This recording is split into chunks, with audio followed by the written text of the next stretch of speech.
Welcome to Frank and Upfront. I am your host, Mr. Franklin. A very special welcome to all of you who are joining me here on this podcast.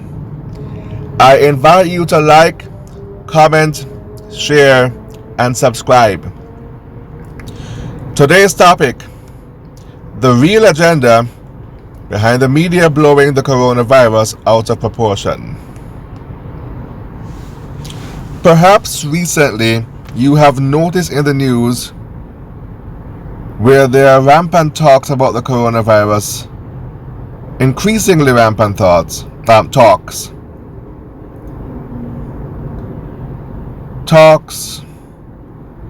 that are pushing towards self-isolation and what they're calling social distancing.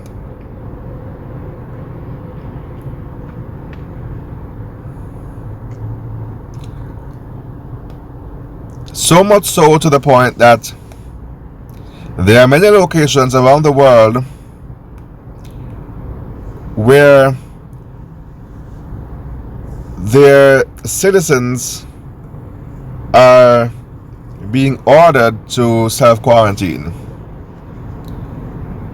There are many locations around the world that is totally on lockdown, or partially, in some other cases, on lockdown, where only essential services and emergency personnel are allowed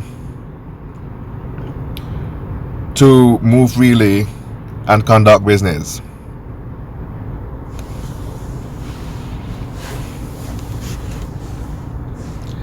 A more effective handling of a period of self-isolation would be to order all citizens to be tested. The government and the WHO can mail testing kits to the homes or offices of civilians, who can then test themselves, and those who are tested positive could be quarantined and treated for their condition, while there are others who have not been tested positive, who have in fact been tested negative, who can then go forth with business as usual. It does not call, this kind of situation doesn't call for the complete total lockdown of civilization in general, of society in general. There could have been a more effective handling than a complete total lockdown. That would have been a better use of resources, so that society can run as usual and everybody who is not infected can go about their daily business as usual, and only those who have been tested positive would be in quarantine.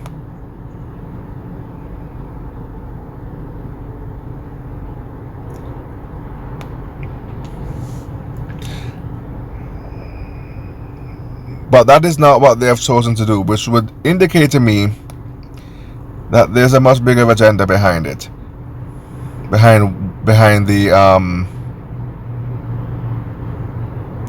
lockdown order. A far greater agenda behind why they want all of us on lockdown and why they want to shut down society as we know it.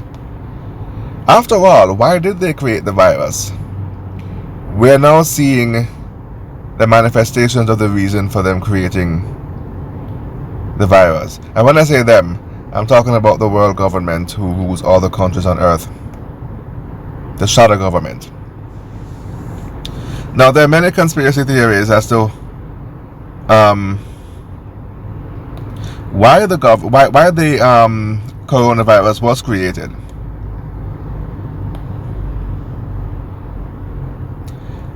Some theories would suggest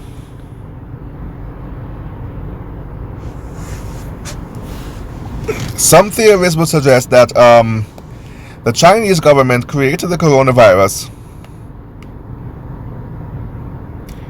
to derail Hong Kong's talks of seceding from China. There is some validity in that, but that's not quite it, I don't think. I mean, it could be a part of it, but it's not really the main agenda. There are other conspiracy theories that suggest that they want to shut down the society to sabotage our finances so that we won't be able to pay our bills, and then the government would swoop in and save us all and have us dependent on them. We're now seeing that in the form of the coronavirus stimulus package. There might be some validity and truth to that as well. But once again, they missed the main point. There is a far bigger agenda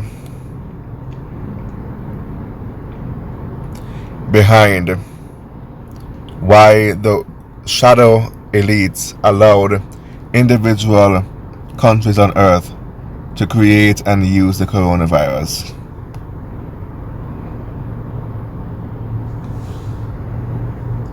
With that said, I hope you listen to what they have to say.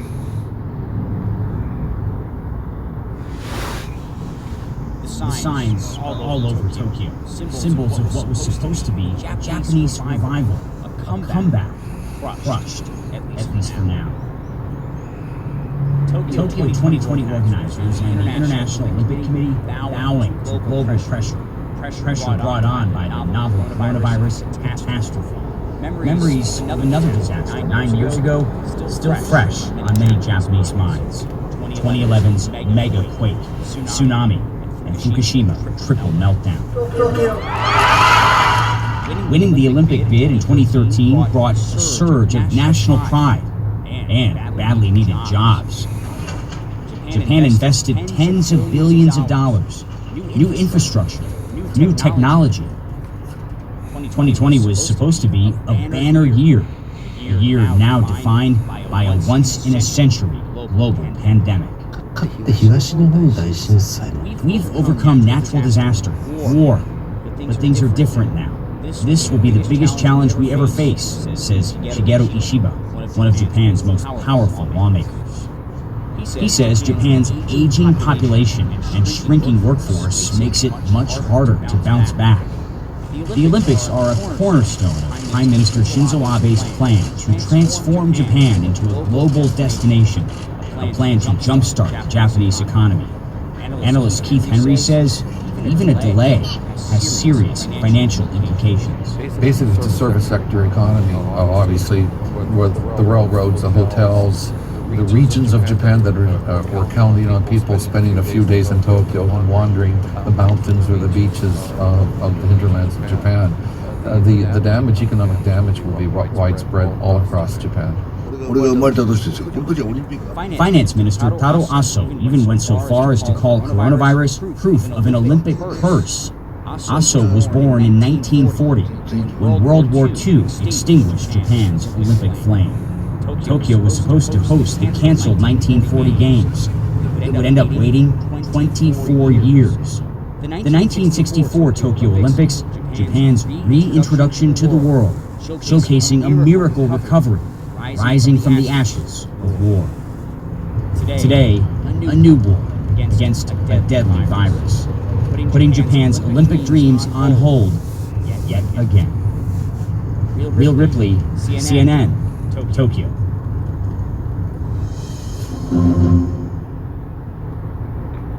Okay, very interesting footage from CNN. The question is, did China create the coronavirus to sabotage Japan's hosting of the Olympics? That is always a possibility. After all, history has not been very kind to the diplomatic relations between China and Japan. But I don't think that's the reason. I'm not done yet. Hold on. Let's skip to something else here. Several athletes have decided not to attend the Summer Olympics in Rio de Janeiro this August. Some male competitors have taken the precaution of freezing their sperm in advance of going. The reason? Zika. Brazil. What? What is the point of mentioning that they're freezing their sperm? It makes no sense to me. What does that have to do with any of talks as it relates to the possible postponement of the Olympic Games? Brazil has been severely affected by the virus, shown to cause birth defects. There have even been calls among some in the international community to move the games. But the World Health Organization, or WHO, now says it's safe.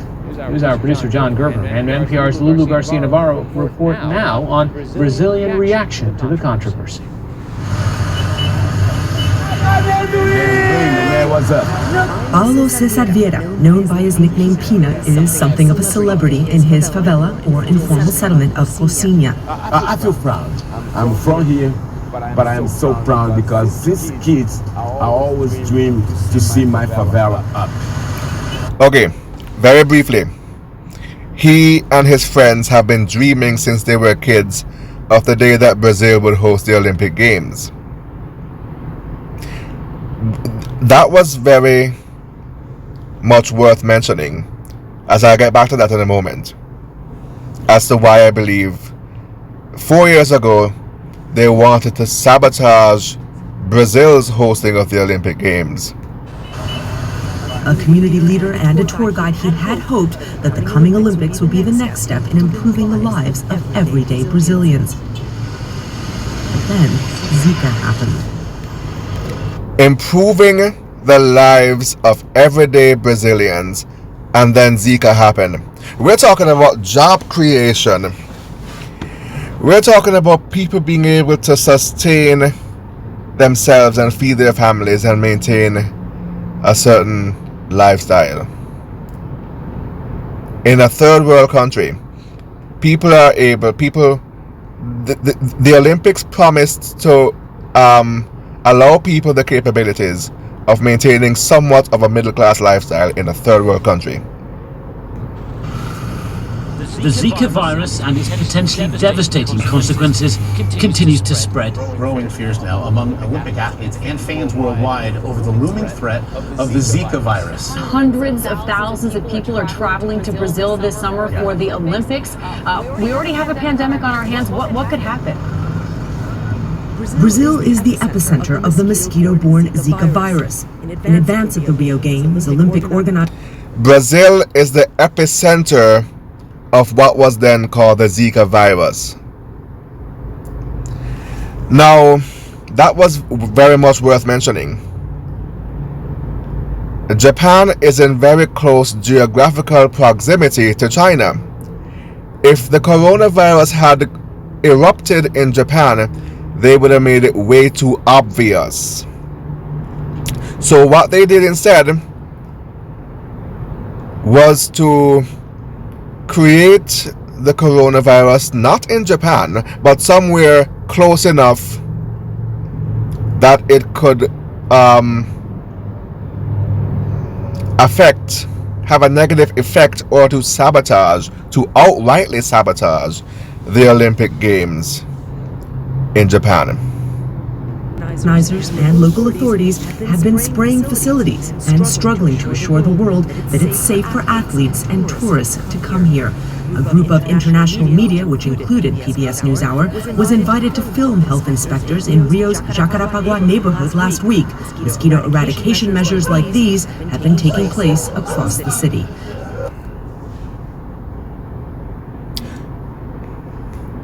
Okay.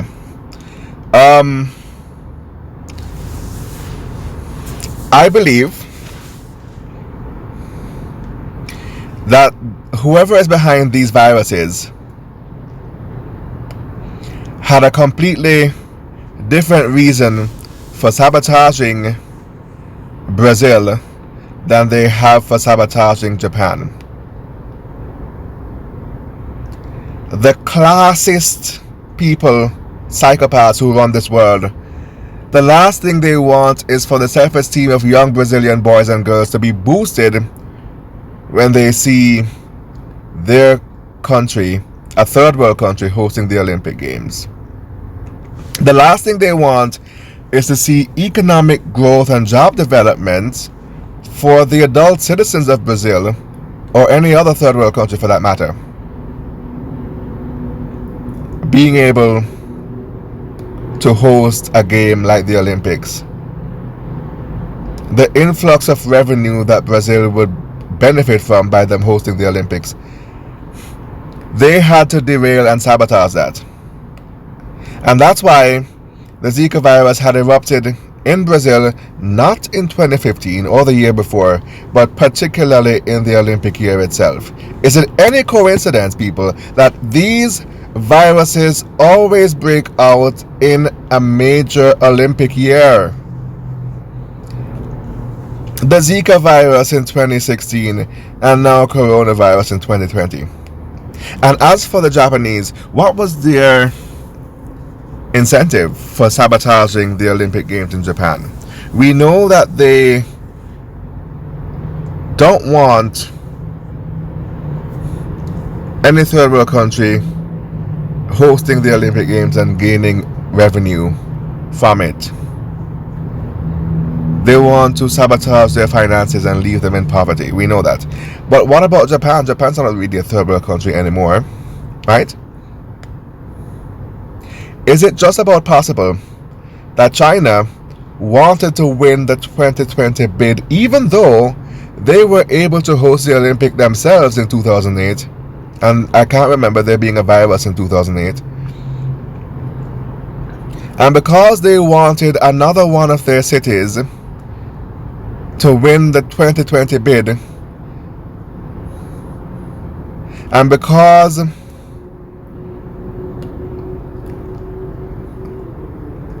they were kind of jealous of the Japanese winning the bid instead of them, even though relations between the two countries has improved over the years, they still went ahead nonetheless and sabotaged the Japanese hosting of the Olympics, because they're saying, damn it, that could have been me.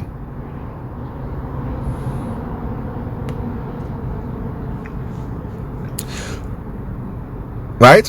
Could that be it?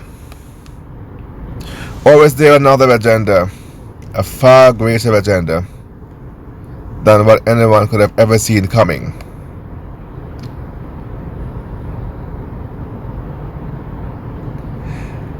Do you remember the very beginning of this new year? The big headline news at that time. Do you remember that? Hold on.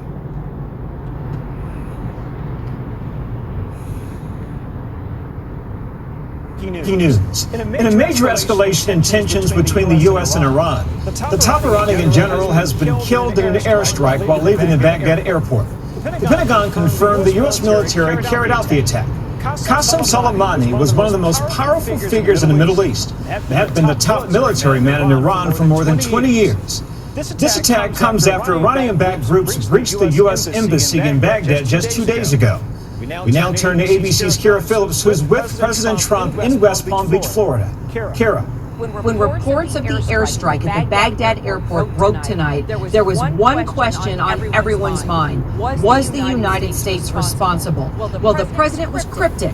He responded with only a picture, tweeting out the image of the American flag. My White House sources were able to confirm that not only did the strike happen, but it was ordered by President Trump, the Pentagon announcing that the strike did indeed kill the powerful commander of Iran's Revolutionary Guard Corps, Qasem Soleimani, as well as the head of an Iranian-backed Iraqi militia. And it was ordered by President Trump. Now, here in the U.S., Republicans are calling this a success, saying Trump made a brave and correct call, but the president is also facing questions from his critics on Capitol Hill, asking if the United States carried out the assassination without authorization from Congress, potentially bringing this country to the brink of an all-out war. Kira, thanks. Okay, welcome back. Now, when General Soleimani, I believe his name is, I hope I didn't butcher that, was assassinated in January, the talk at the time was, will these chain of events invoke the beginning of World War III?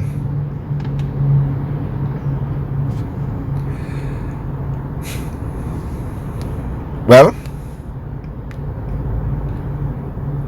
do you now see that what's going on with the coronavirus could erupt into World War III?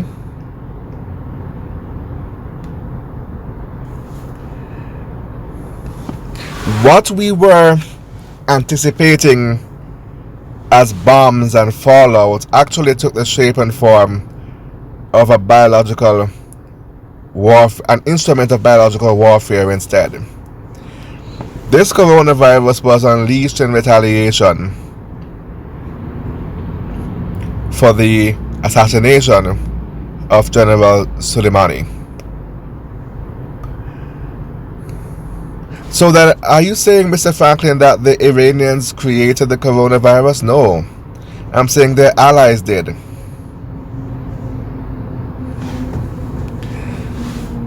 Here is how I think this could possibly go down. I hope it doesn't go down this way, because we're all screwed if it goes down this way. But the reason why we're discussing the possibility is in hopes of preventing it from happening this way.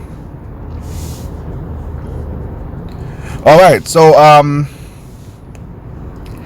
Soleimani was killed in a US airstrike in January, right? China was testing a prototype virus that they had no idea would erupt out of control.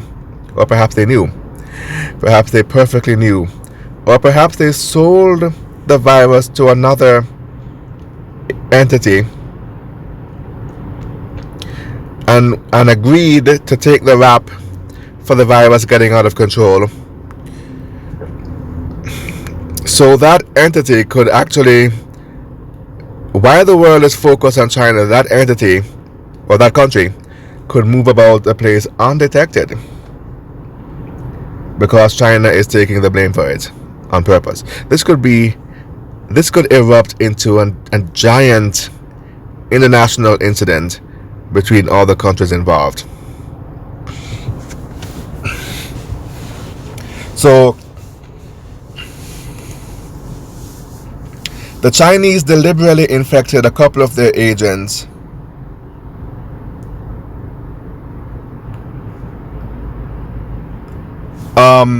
to travel to the US in retaliation. Or no, let me start over here. It wouldn't be the Chinese, it would be the Iranians. The Iranians bought the virus from China. Let us understand something here. The Iranians bought the coronavirus from China, deliberately infected a couple of their agents, who traveled to other countries to infect those countries, traveled to Europe and the United States to infect the citizens of those countries in retaliation for the American-led assassination of General Soleimani. If you learn your history, or if you know your history, World War I started after the assassination of Prince Ferdinand, the Austrian heir to the throne, right? And then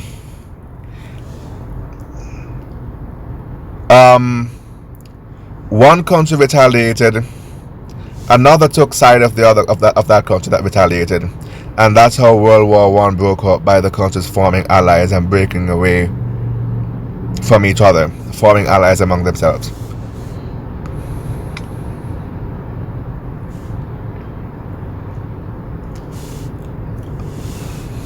We're seeing something similar happen. When General Soleimani was assassinated, we believe that could be the start of World War III, based on the history repeating itself for Prince Ferdinand being assassinated in 1914.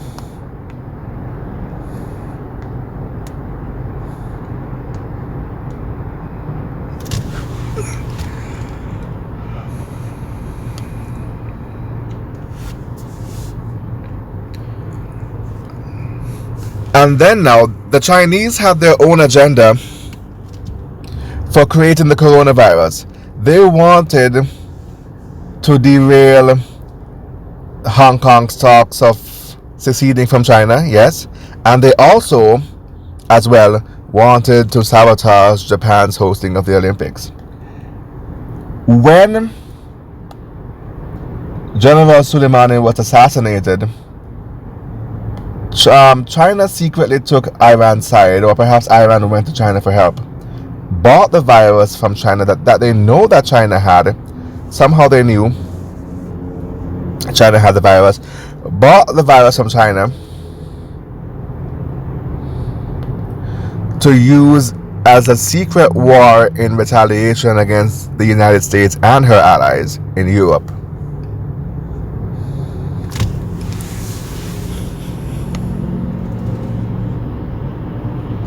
This is all theories and speculation, so Mr. Franklin is just as much in the dark as you are. I don't know anything. But let us proceed with these theories, shall we? Okay. Now, also as well throughout history, we find that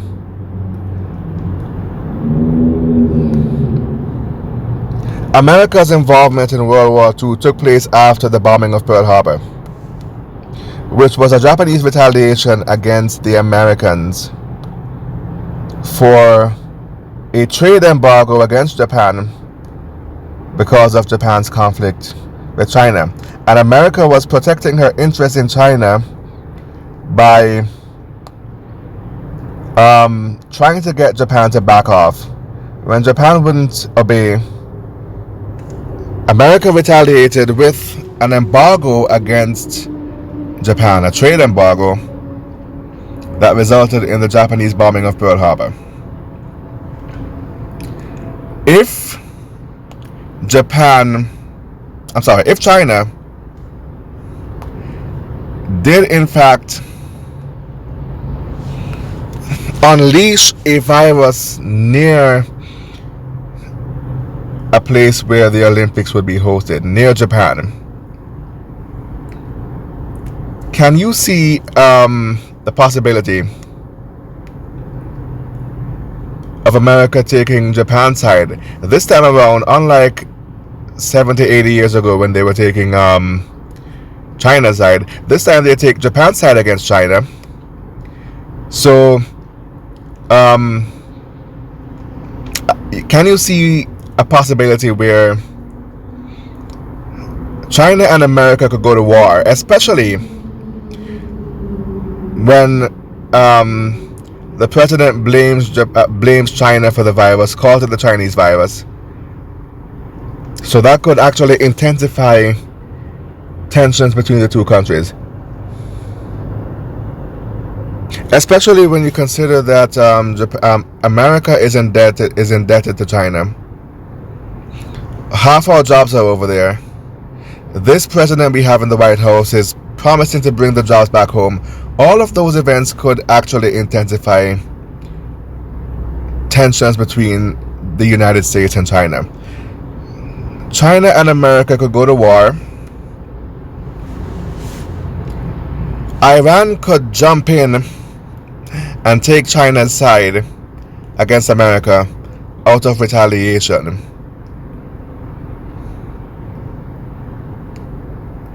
For the assassination of General Soleimani. And Japan would then jump in and take America's side, among others of America's allies in Europe and also Israel. Could you see where here's how it could go down?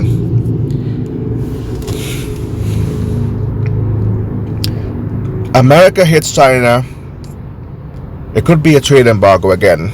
It could be something as passive as a trade embargo. China hits America with an airstrike.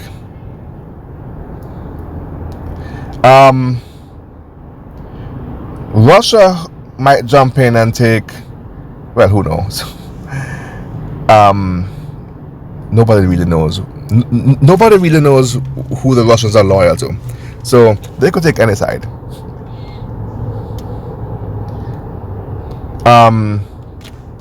But basically,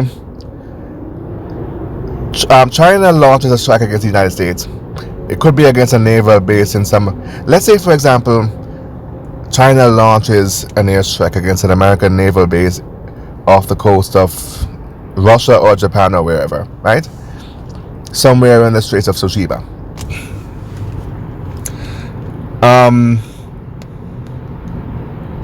Then America and China goes to all-out full war. Iran jumps in, takes China's side against America. And Japan jumps into the war too, and joins the American war effort along with the European countries and also Israel as well. And that's how World War III starts, and all because of the secret weapon for quiet wars, the coronavirus. And all because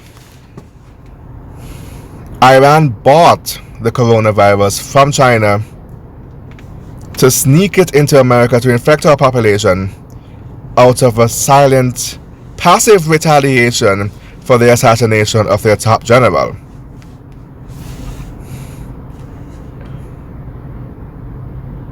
Now, I'm sure the Pentagon and the Commander-in-Chief had very good reason for launching an airstrike against General Soleimani. Apparently,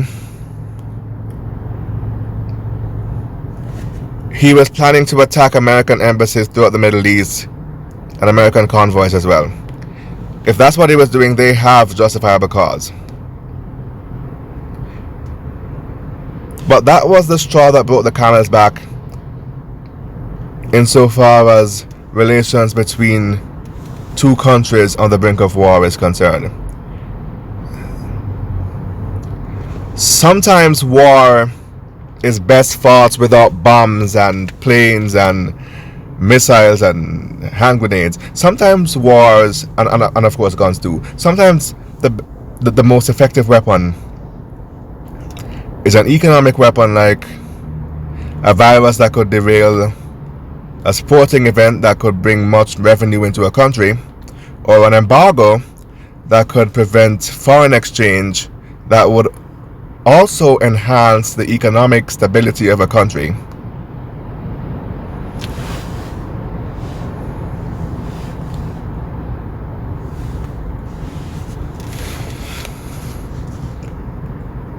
Or a virus, a mysterious virus, an unusual virus.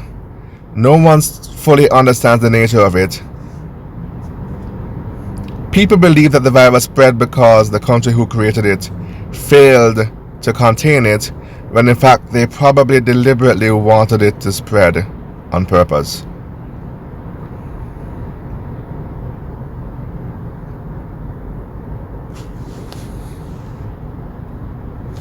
If World War III does commence, the only thing I can do is hope that there won't be an army draft. But let's be realistic, there probably will be one. The innocent citizens of these countries do not deserve to go to war and lose their lives over something that didn't have anything to do with us.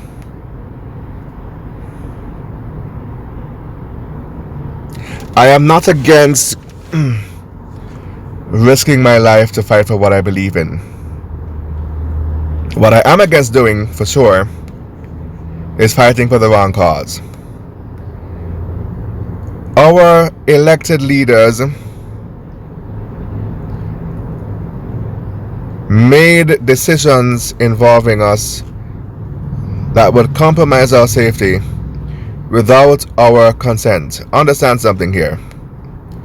These actions do not reflect the will of the citizens, only the government.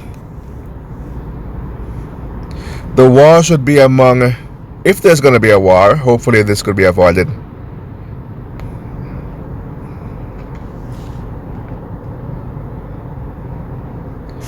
If there's going to be a war, the war should be among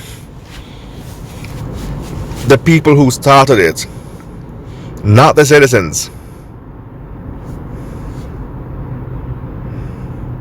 It should be among members of the respective governments of said countries and their military. The people who have already joined the military willfully, knowing fully well what they've gotten into. There should not be an army draft to draft civilians into a war that we didn't start.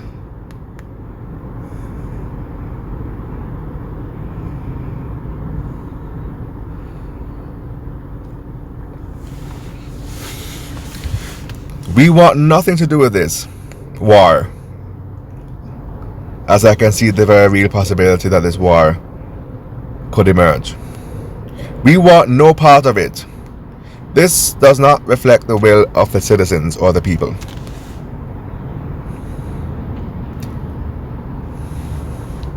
Hopefully, if there's going to be any more strikes, these strikes will not target civilian gathering places like shopping malls and so forth, and schools and hospitals. The most innocent and vulnerable members of our population should never be perished for their sake. If there must be a strike, I hope you hit the intended target and the intended target only.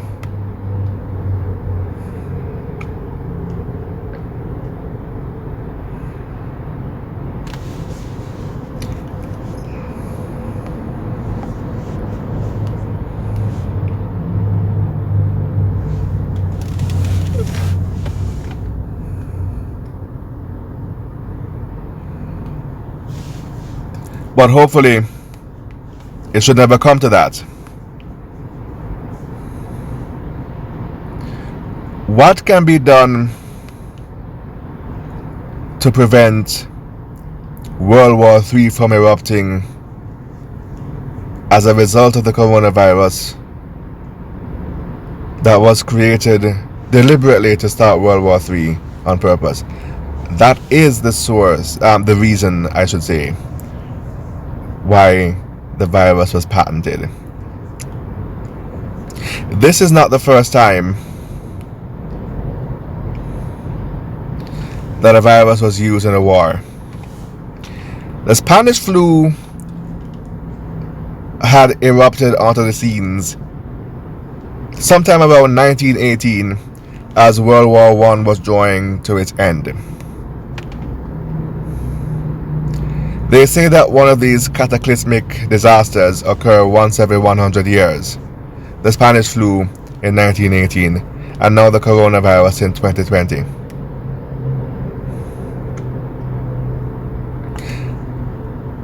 And they always seem to occur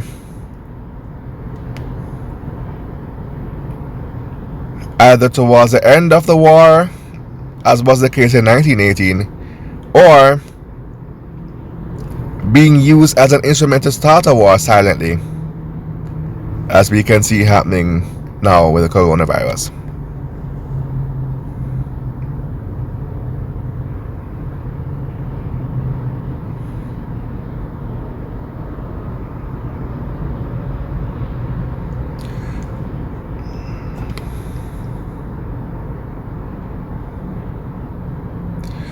Here is what, because as far as the government is concerned, they're going to push their agenda regardless. The respective governments of each country involved are going to push their agenda regardless. We can't stop that. What can the citizens of each country do to prevent this war from happening? The first thing we can do is to learn to have no fear. We manifest things unwillingly by constantly thinking about it, fixating on it, ruminating over it.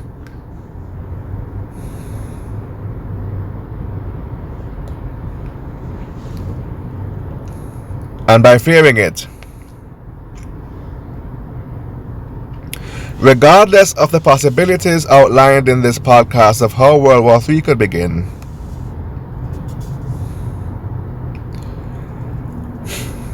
we are better capable of preventing it if we not think about it. What will happen regardless.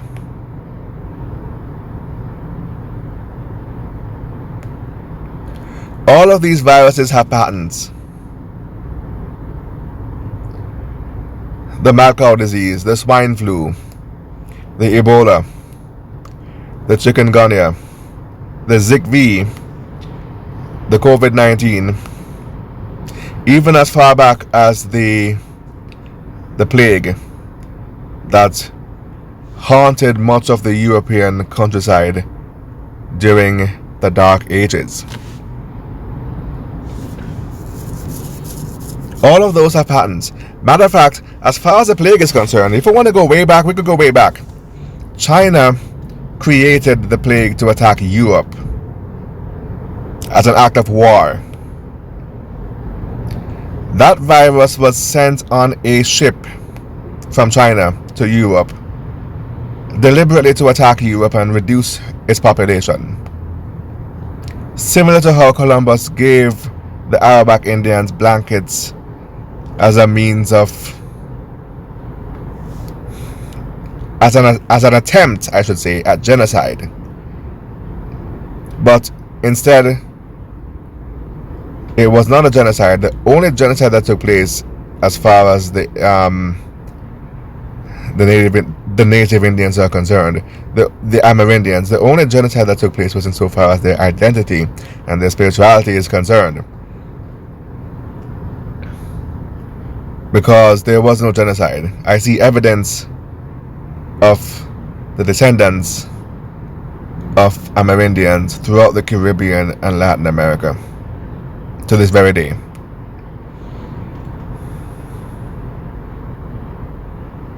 Columbus failed in his efforts to cause a mass genocide of the Americas. The plague failed to completely do its job to wipe out Europe's population.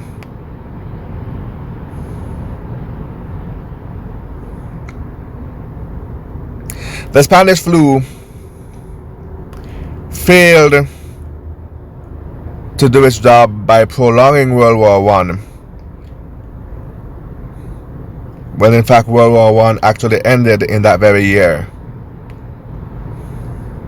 And all the other viruses, the swine flu, the mad cow disease, the Ebola, and chikungunya, failed to do their job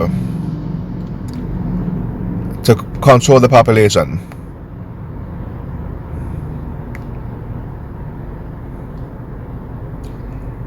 The ZIKV, or the Zika virus, failed to postpone the Brazilian Olympics in Rio de Janeiro 4 years ago. Right now they're saying that the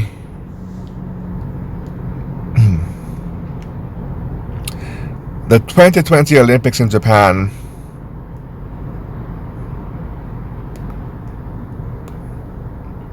is being postponed until next year. Postponed but not cancelled. They cannot and will not stop public gatherings from happening. The coronavirus will also fail as well. There is no need to fear it. I still don't think it's as bad as they're saying it is, which leads me to wonder. Now, I'm not saying it's not real. Of course it's real. It's just not as bad. The media is blowing it way out of proportion, which leads me to question their motive. Now, we know that the Chinese unleashed the coronavirus to derail Hong Kong's talks of seceding from China, and possibly as well to sabotage Japan's hosting of the Olympics. We know that. We know it's just about possible that the Iranians bought the coronavirus from China to unleash it into the American populace as a retaliation for the assassination of their general.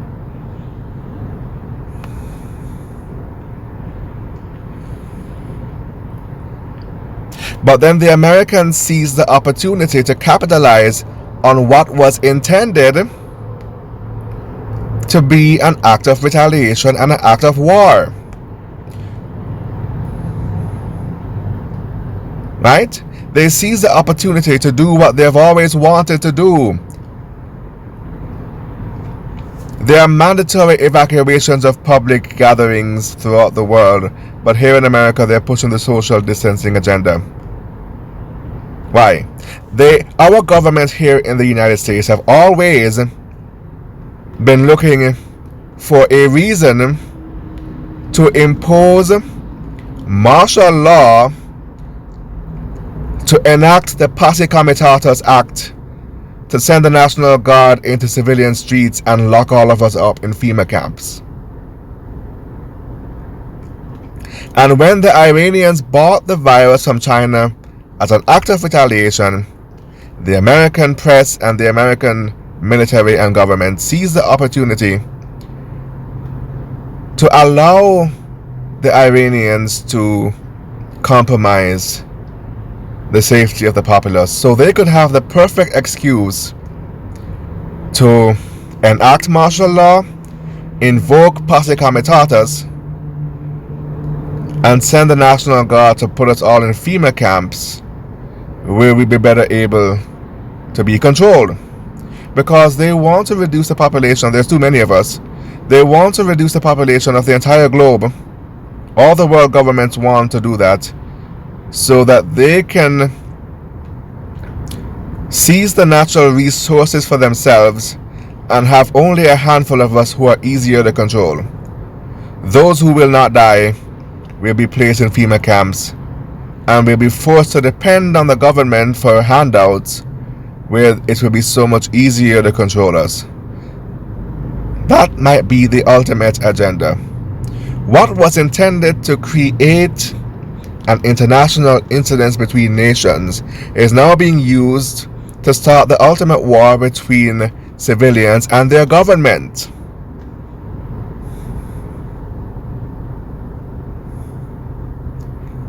The ultimate agenda could be to start a war between civilians and their respective governments around the world.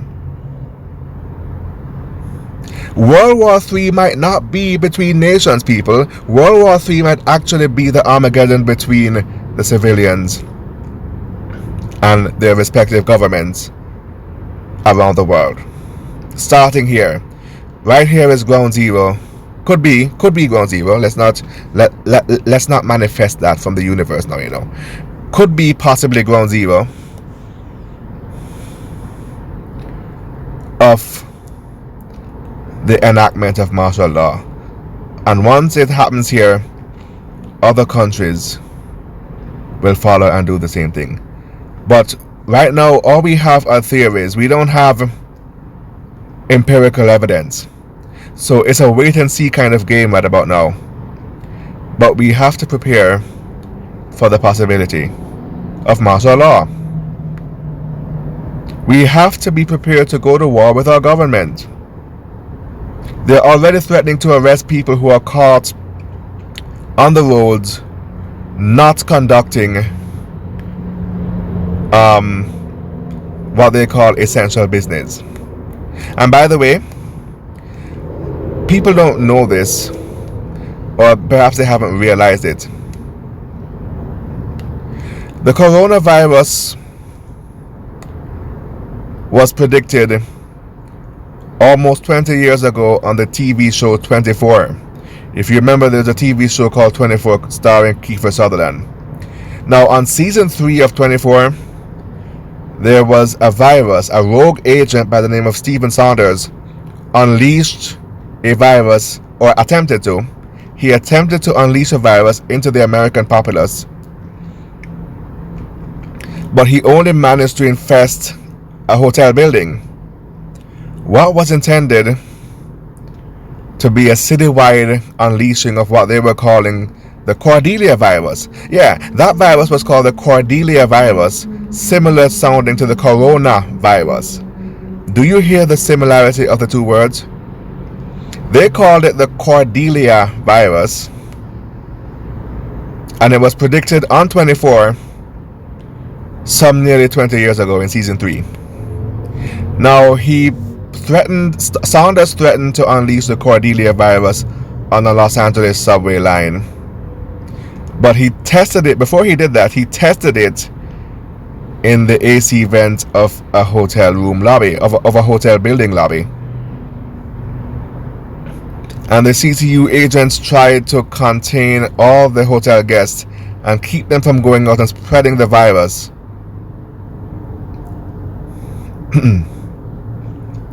Even if it meant killing a hotel guest, as we saw a very stubborn man attempted to walk away before he was shot by Agent Dessler.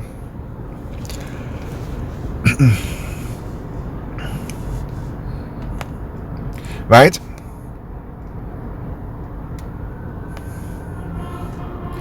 Also on that show was talks of martial law and invoking posse comitatus during times of strife and war.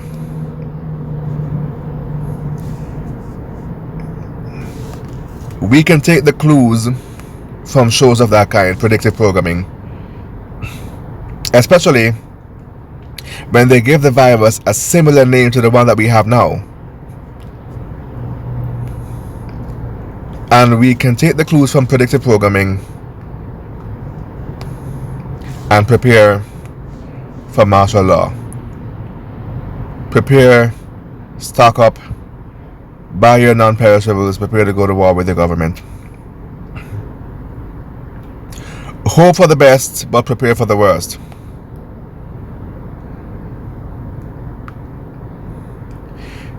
If you don't understand what martial law means, it means that your constitutional rights will be cancelled and the police will have full reign to come swoop you up and throw you wherever they want to throw you, in some camp of some kind. Right? That's what martial law means. Your constitutional rights will be cancelled and the police will have free reign to come swoop you out of your homes and throw you in a FEMA camp, most likely, or some other kind of camp.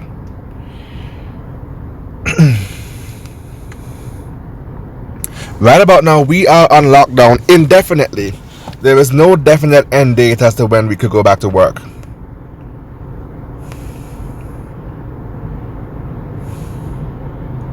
Don't be surprised if the next thing that they hit us with is that martial law has been enacted. And that, I mean, we are already seeing where it is leading to a point where we will soon be totally dependent on the government for everything. The next step after that is for martial law to be enacted, unless we have drastic improvements in our conditions.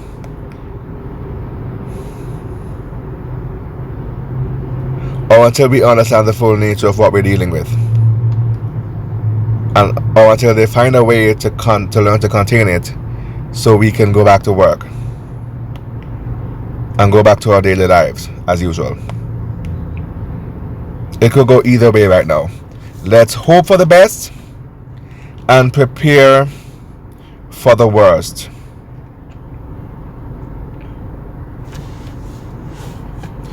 Alright? Let us not allow ourselves to be overcome by fear. Even though we're preparing for the worst, we can still choose to remain optimistic during these uncertain times. Let us once again hope for the best and prepare for the worst. Next week's topic: dick shaming and passport policing, an agenda to derail the SYSBM movement. I hope you join me then. I am Mr. Franklin. This has been Frank and Upfront.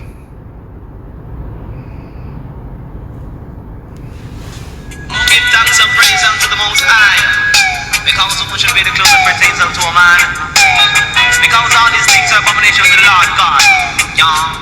Because every day the girls dress up in her trousers. I say what happened to your skirts and blouses? Why can't diamonds see you in your dresses? Call these things unto judge and all pleases. And every day them a worship vanities. And your greatest lust is jewelries. My jolly cure with diseases. Yeah, my jolly cure with diseases. Yeah, the most dangerous diseases. I said the most dangerous diseases. I'm talking like the elephantitis. The other one is the polymyelitis. Arthritis and the one diabetes. You see, cause every day that I turn the Bible pages, from Proverbs forward to Genesis, from Revelation to Ecclesiastes. But let me tell you, say me we in the pieces, and the loss of the world it decreases. While every day man I build explosives, the corruption of the world it exposes. Mind jolly cure with diseases. Hey, mind jolly cure with diseases. I said the most dangerous diseases.